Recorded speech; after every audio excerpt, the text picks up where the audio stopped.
Recording live from my home, my little makeshift studio. I'll be starting here in a little bit, allowing some people to get on. Just came out of a 2-hour training, actually 3-hour training on entrepreneurship pertaining to the business that I'm building. So I got a lot of things rolling through my head, getting ready to make some major moves, getting the house in order, trying to make sure everything is tight as I try to move forward. I'm all in black again, I know.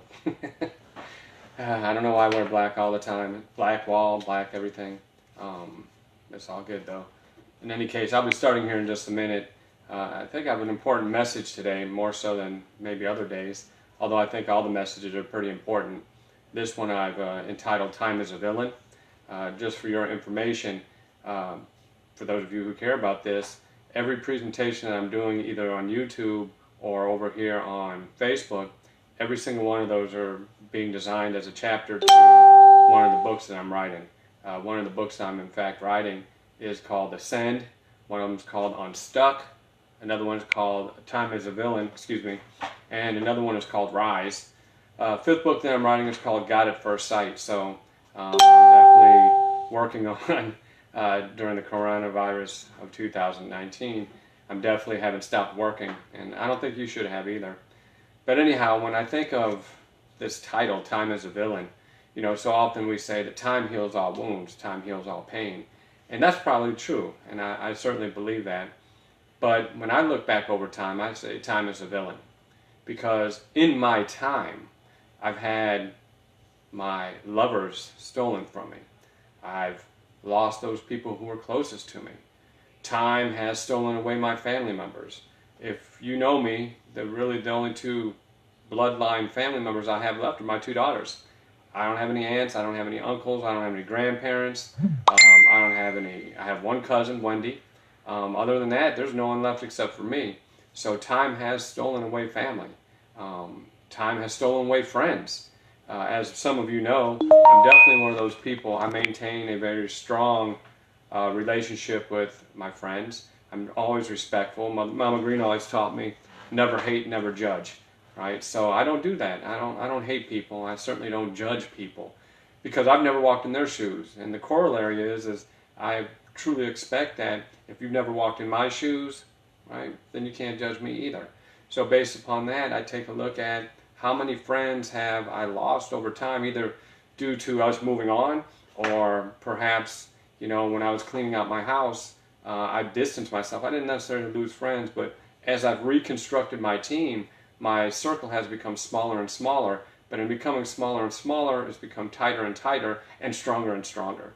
And I'm at a point where, for the first time in probably 32 years, I'm able to stand and walk with the strength and conviction that that left me back when I went to Ohio State. And so, well, actually after I left Ohio State was great. Go Bucks. You better believe that all day, every day. But in any case, I've lost my friends. What else has time stolen as a villain? Time has stolen my money. I went from having nothing as a child to having a lot of money as an adult to having no money at all and having some debt. And in building my team and building my friendship network, I've also built it with people who are wise. And in doing so, I've reconstructed my financial life, pulling things back together, which I think we should all do. I think the number one thing that we should have is financial foundation, a financial infrastructure so that we can move forward. Without it, what do you have? You have stress, you have despair, your friendships are strained, people borrowing money from you, you're borrowing money from friends, and it ends up, that's fine. It's good to have that support, but at the same time, it's really good to be able to stand on your own. What else has time stolen? Time has shattered many of my memories. Many memories have disappeared. Some of the bad memories have disappeared, good memories have disappeared, but my memory in general is not as strong as it used to be. That is the reason why I spend so much time writing books. I know that I do have a good memory, and I try to put down in writing the things that I learned, just so that I may be able to share with other persons. I just got a text message. I'm reading Dear Mama now. It's a fantastic read. Thanks for writing that. For those of you who read Dear Mama, incidentally, Dear Mama is an autobiographical dissertation about the lady who raised me, Mama Green. Some of you know her from Toledo, Bertha Green. And she was a third grade dropout. She picked cotton. She was a sharecropper out of Arkansas. And somehow, magically, she was the person that raised me, right? And a third grade dropout raised a person who went on to become a professor. I find that to be an amazing story. But many of my memories have been shattered, and I've had to find a way to move on. I see Keith White is on here, and Keith White and I were actually teammates with Oakdale. We were with the A's, Oakdale A's, when I was 11 years old and he was 12 years old. Keith, by the way, as a side note, Keith is still playing baseball and batting .500 in an adult league. Keith, that's amazing. You're actually my idol when it comes to that. But Keith also probably recalls he wasn't on my team at the time. Dan Baining was, and a bunch of people, Mike Deersman, a lot of people who are on here.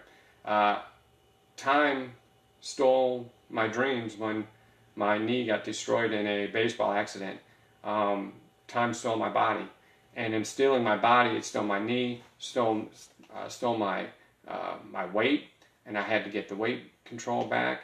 Stole my blood cholesterol level and everything. So time stole that, and I'm trying to grab it back. Time stole my patience, because as you know, those of you who know me from when I was really young, you know I was driven. I was always driven to be more, to be more, to be more, to obtain my dreams, have a little bit of income, have a little bit of wealth, and I put forth a lot of effort to do that. And I had the patience to do it, but as I got older and older and older, I said, why don't I have it yet? Why don't I have it yet? I didn't think about my mental attitude.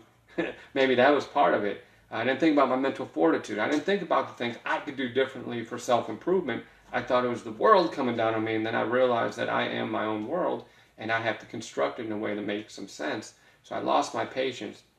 Time also stole from me my will. Around 2016, I went through a very dark period where Shawn didn't really want to be here anymore. And Shawn had made a decision that he was going to go ahead and make his final exit, because all the efforts that I'd put forth to get out of the east side of Toledo, all the efforts I had put forth to rise up from some of the strains, some of the childhood traumas. And I just said, you know what? My will is gone. And while I was walking down the street, it dawned on me why time was a villain. Time was a villain because God wanted me in his life. You see, I don't usually talk very religious, but it was in 2016 when the darkest lights, well, that's an oxymoron, correct? When the darkest night was radiating around my life, that God came to me and said, Shawn, you can't change your world. You have to have faith in me. And it was at that point where I started seeing that time wasn't the villain at all. It was the pursuit of God that was pulling me towards him. And then, once I went through that process of saying, you know what, you got to be a better person. You can be a better person. You're a good person fundamentally, but you have to let God lead the way. And I asked God, I threw my hands up in the sky. I said, God, I can't do this anymore. I've been working. I've been struggling. I've been doing everything I can possibly do to pull myself out of this situation, but I'm tired. I've given up. My mind is weary. My will is broken. My spirit is dangling. And I said, can you please shine the light on my path so I can move forward? And magically, at that point in time, things started changing. And as things started changing, my financial life started changing a little bit, but I started cutting some people out that were hanging me, who were bringing me down, hanging me out to dry. And now at this time, the only people I'm bringing in are people who want to be on my team. And here's what's amazing. Here's what God has done. God, in his wisdom, has made time heal all pains. And I am now completely surrounded by the right people on the right teams at the right time.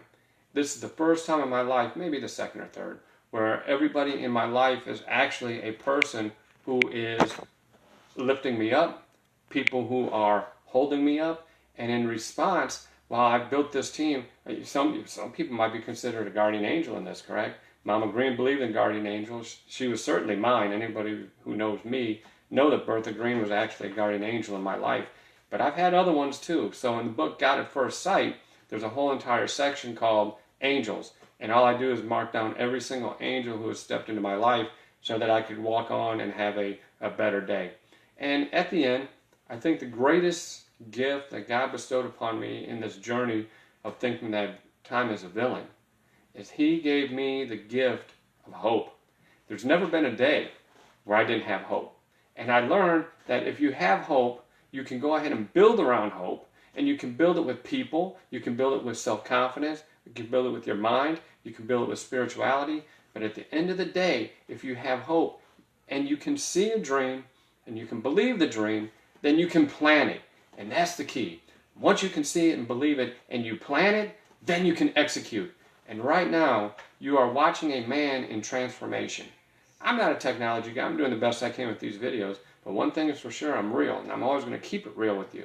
And thanks to this revelation, I've been able to give up things like alcohol. I've been able to give up things like poor mental attitude. I've been able to build better relationships. And I swear, as I move forward, I'm building a great team in one of my businesses. I'm building books in another, or writing books in the other business. And I'm actually developing the networks that I needed so I can live out my dream, which is to be a motivational speaker. At the end of the day, hope matters. More hope tomorrow. Thank you for joining me. Have a great day.